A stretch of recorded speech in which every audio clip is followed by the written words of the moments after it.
Today, we're going to learn how to launch clips and samples in Ableton Live. Here, I've loaded up the demo pack called Hazy Beat, which is actually a free pack of sample loops from the Novation Arcade collection. And we're going to be launching these clips to here, combine them to make a piece of music. So the first thing you want to note is that they're arranged in columns of the same type. The first column is all drums.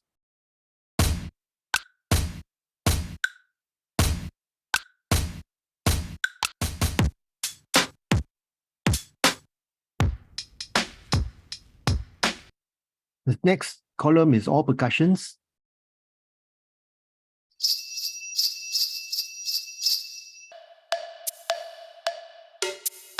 The third column is bass.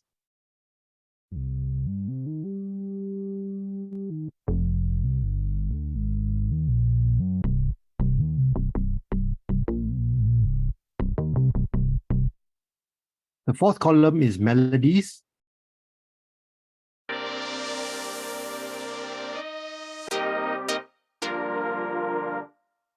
The fifth column is also melodies.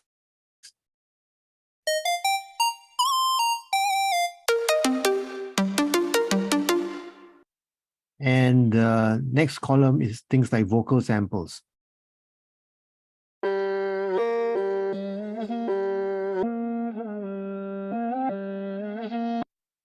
You'll notice that when you click on a clip in the same vertical column, it will stop the previous clip, or rather you switch from the previous clip to the new clip. Basically, it replaces the sound. So I start with the first clip and I'll replace it with the fourth one.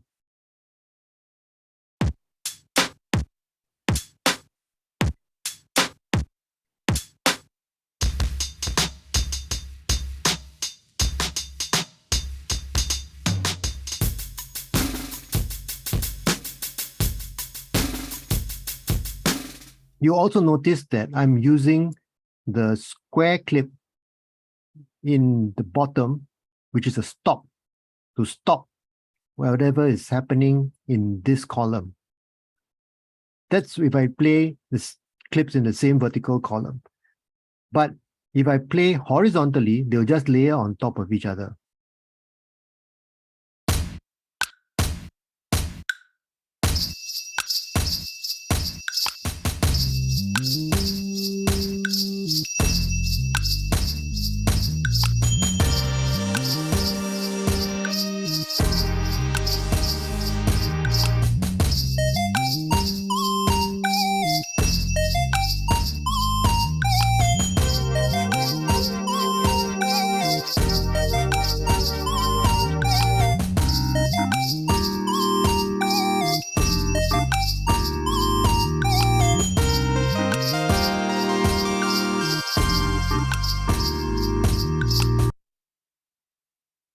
So you'll notice again, when I played different clips in the same vertical column, or the fourth vertical column, melodic A, they replaced one another, but 1, 2, and 3, and 5 continued to run. Similarly, when I played different clips in the same vertical column, 6, melodic B, they replaced one another, but the others in 1, 2, 3, and 4 continued to run.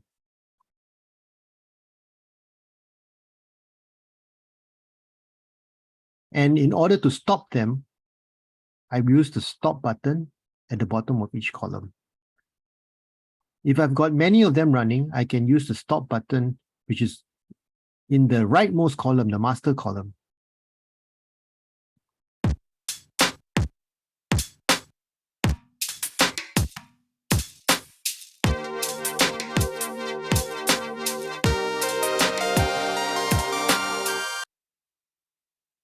I can also launch a whole lot of clips in the same horizontal by clicking on the scenes. If you look at the rightmost column, there are these numbers 1, 2, 3, 4, 5, 6, and each of this is a different horizontal group called the scene.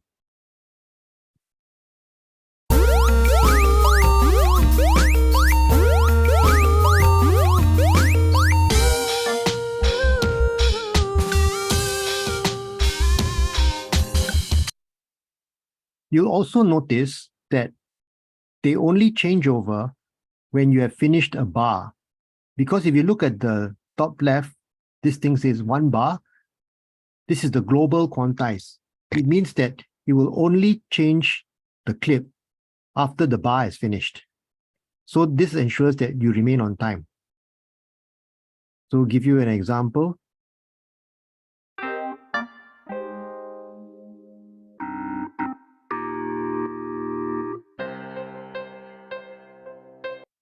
So even though I clicked before the bar ended, it waited until the next bar starts before it launches the next clip. So that's clip launching. And you can do this with your mouse. It's quite fun.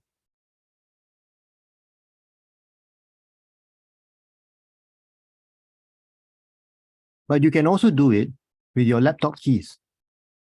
So now I'm going to switch to the laptop keys. And in the top right corner, I'm going to switch off the little keyboard black and white keys icon. The black and white keys icon is meant for you to play things like finger drumming. But when you're launching clips, you don't want it. So switch off that icon so that everything is grayed out. Instead, what you're going to do now is you're going to click on the word key. When you click on the word key, everything turns orange. Now that everything has turned orange, let's look at our laptop keyboard. So looking at the laptop keyboard,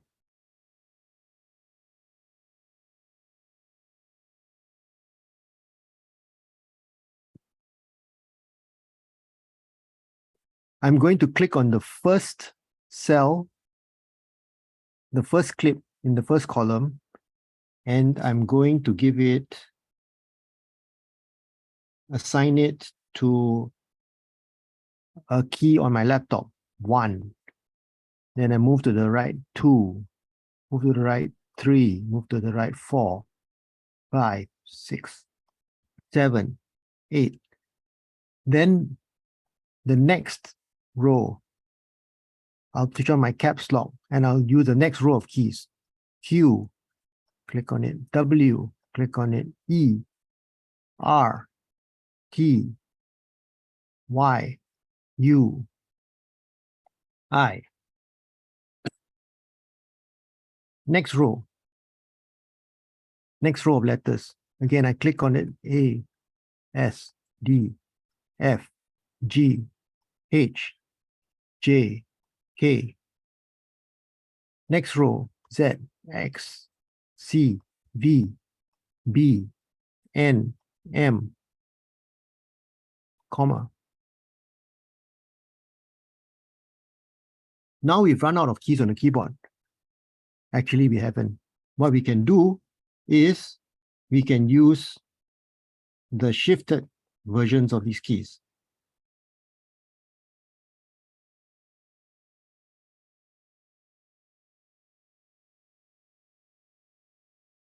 So when I say using the shifted version, what I mean is next row, shift 1, which is exclamation mark, shift 2, which is the @ sign, shift 3, which is a hex, shift 4, shift 5, shift 6, shift 7, shift 8. Oops. 8. Next one, lowercase q, W, E, R, T, Y, U, I. And what about the stops? I'll just take the bottom row, Z, X, C, V, B, N, M. And in this case, I'll have to use the left-hand sign.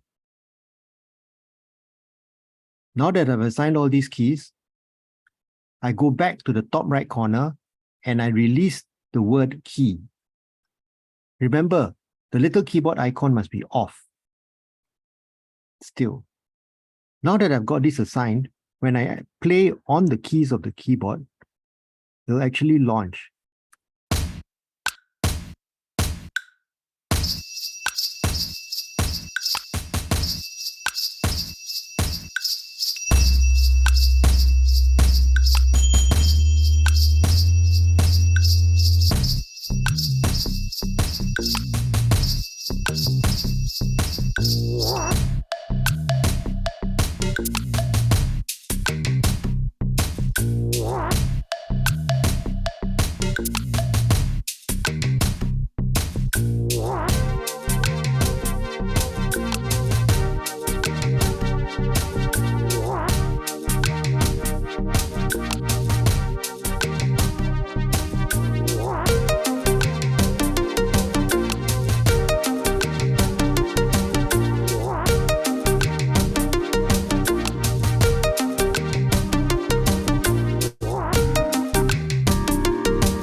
So you can see that you can actually use your laptop keys to play the clips on and launch clips in Ableton Live in the session view.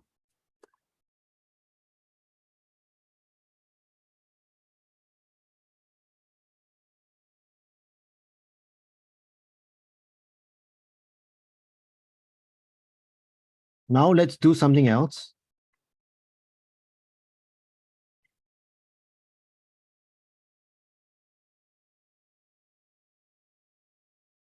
You can apply audio effects to any of these.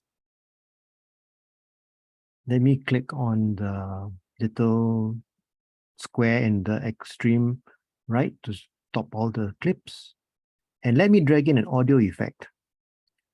And I'll drag in an audio effect called auto filter onto the first column of drums. I drag it onto the auto filter onto the drums. How do I know it's there? If you look at your bottom right corner, there are two tabs. One tab shows you the effect, the device. One tab shows you the clip that's selected. At the moment, no clip is selected. But since I've already clicked in this column of drums, it shows me the effect that's selected. So let me launch this kick and stick, while at the same time, I'm going to use my mouse to move this circle here. And this circle controls the frequency and the resonance that's being filtered out. The best way for me to explain this is for you to see it here, what it does when I change the frequency. I bring the frequency down, make it more muffled, and I increase the resonance, in which I boost the last frequency that's being filtered. So let's launch a clip.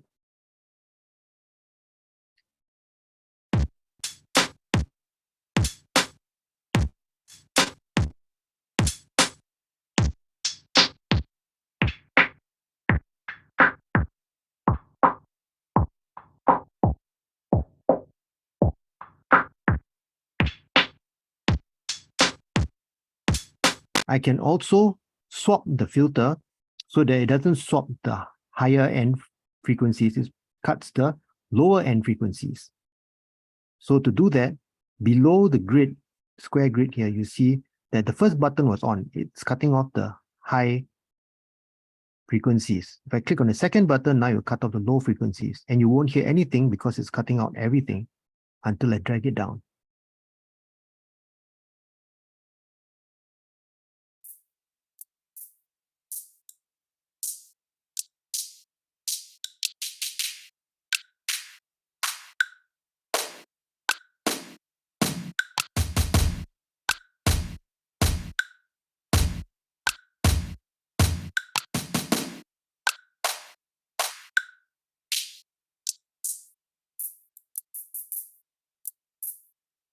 That's an example of an auto filter.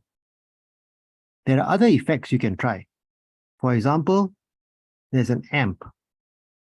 Again, if you look at the browser in audio effects, I'm going to amp, and I'm going to take a bass roundup, and I'm going to drag it on to the bass column. So let's hear the bass right now.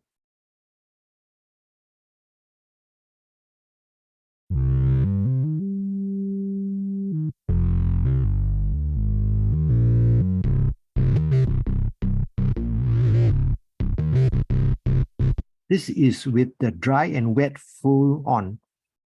Dry and wet is an indicator of if you're completely dry, you don't hear any effect at all. If you're completely wet, you hear full on effect. If you're in the middle, you hear sort of 50%. Let's hear what it sounds like as I change the amount of dry and wet.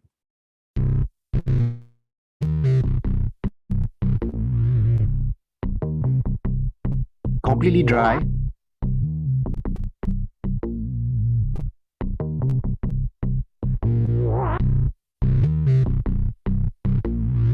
Somewhere in the middle.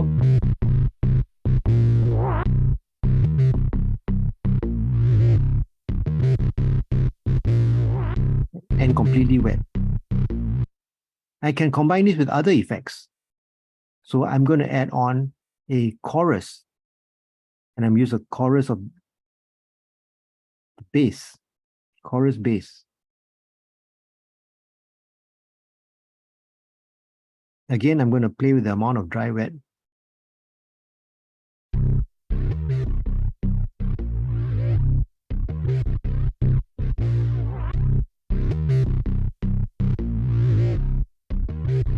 By the way, I can play with many other functions. For example, instead of having a bass kind of amplifier, why don't I click on heavy? What does it sound like?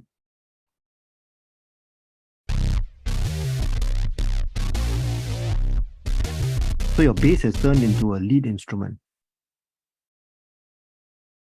Last example I'm going to show is I'm going to take a delay and I'm going to drag it on to the melody line here.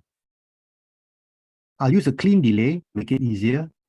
And it's an 8th note delay. So let me drag it on to the melodic B column. And let's hear.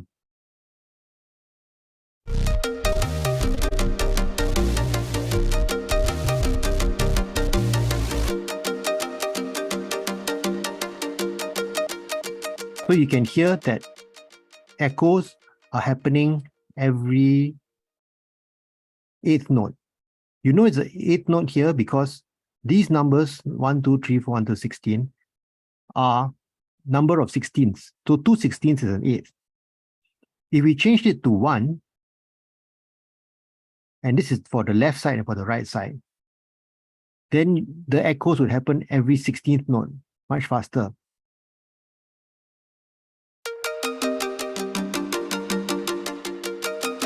But if we changed it to 4s, then the echo would happen every 4/16, which is every beat.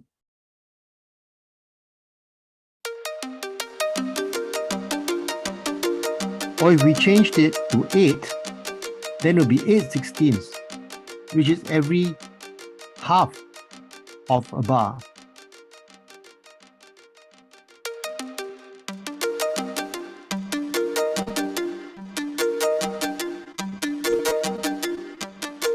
And if we change to 16/16, then it would be Oh boy, it's kind of stuck.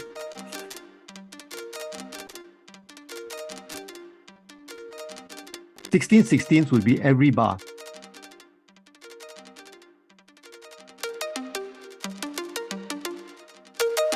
This could go on for a long time. The feedback shows how many echoes you get. Yeah. So somewhere around 50 or 60 is where you'll get a lot of echoes. The more feedback, the more echoes you get. So if you do an in-between number like 316, then you get a very nice rhythm.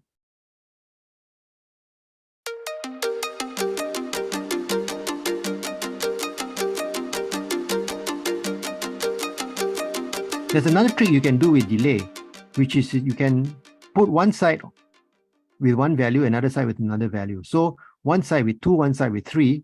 Then if you are listening with earphones on two sides, then you will hear that it starts to bounce differently from side to side.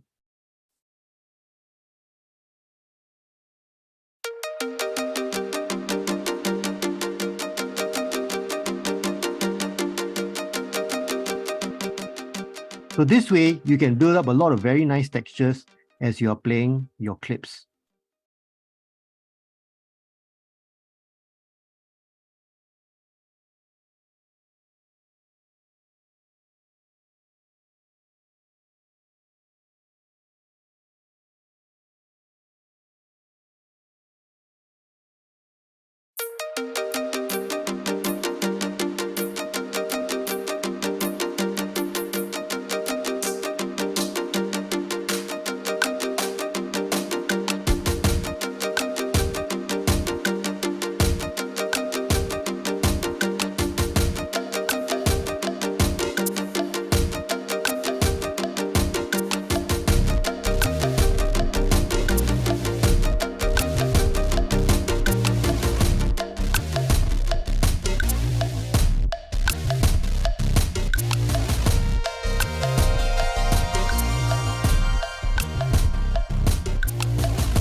So you can see that adding effects gives a different flavor to the whole launching of clips.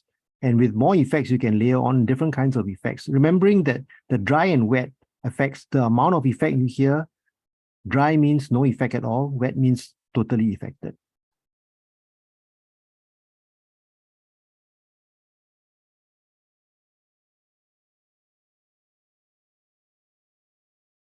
The last thing we're going to do is to try recording what we have here.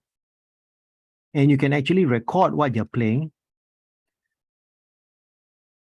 by clicking on the black circle in the top center. Let's stop all the clips first. Again, in the rightmost column, the master column, press the stop button. Then also, let's reset the start number, which is right now at 28. Let's reset it by pressing the main stop button, which is the black square in the top center. Now it's gone back to 111. And we're going to click on the black button, which will record what we are playing. Now, it's not going to start moving until I launch one of the clips. Let's go.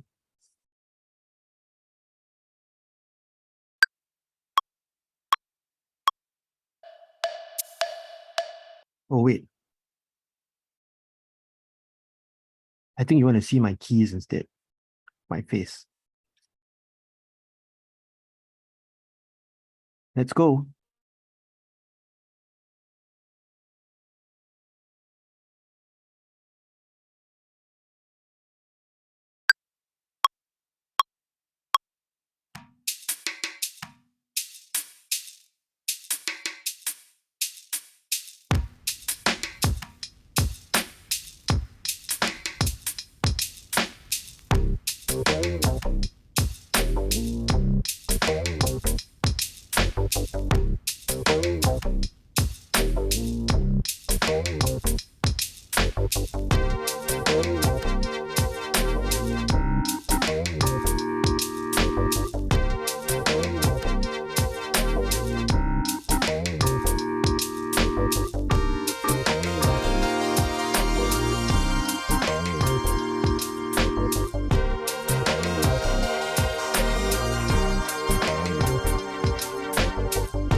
and I press the top square, the black square to stop, or I could have pressed the space bar as well. Has it recorded? Let's go to the arrangement view. In the top right corner, there's the horizontal lines which show you the arrangement view. And there we go. Everything is there, but it's grayed out. Why is it grayed out? Because right now Ableton Live doesn't know whether I want to hear this version, the arrangement, or whether I want to hear the session view. And there's this button here in orange, which shows the option to switch everything to arrangement. If I click on this, it disappears and everything is lit up, meaning that now if I will hear the arrangement view, which sounds like this.